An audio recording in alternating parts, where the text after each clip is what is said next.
So God has a plan for everyone. And what happens to people who are murdered or commit suicide or something? How does that fit into the plan? Was that the plan?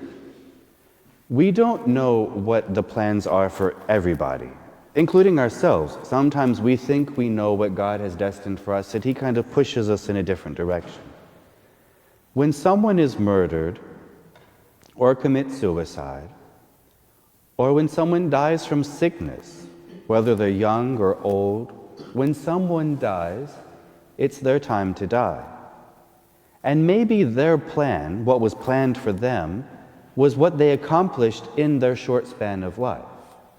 Whether it was encouraging a certain person from doing something that was bad, whether it was setting an example, or maybe even by their death, depending on if they were murdered for a cause like the martyrs were, their death might inspire change that incites things that will be good for other people down the line. Even when it comes to suicide, sometimes the suicides that have happened in the past have encouraged us to talk about depression, encouraged us to look at mental illness, and encouraged people to grow in a way that they never did before because you used to not talk about it. Sometimes the tragedies that happen to other people are actually sparks that inspire good things that protect other people. Give you an example that's not so extreme. The Titanic.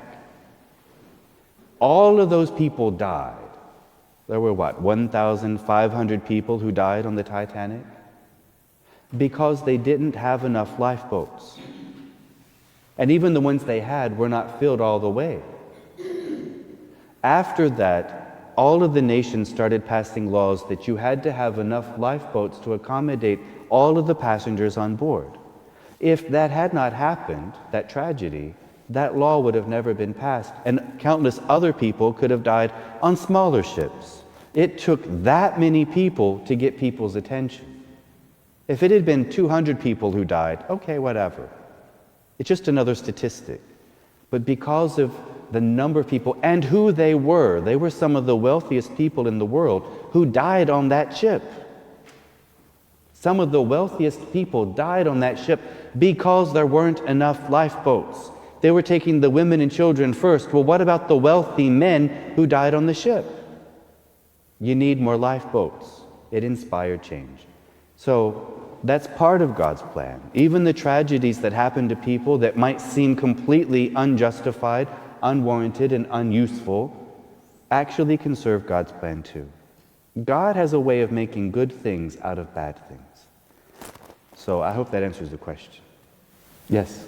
Another example then is people who donate their organs. That's right. People who donate their organs is another example. They died in a tragedy, like a car accident, when they were young, but their donated organs might be going to up to 8 different people who have sustained them for their lives.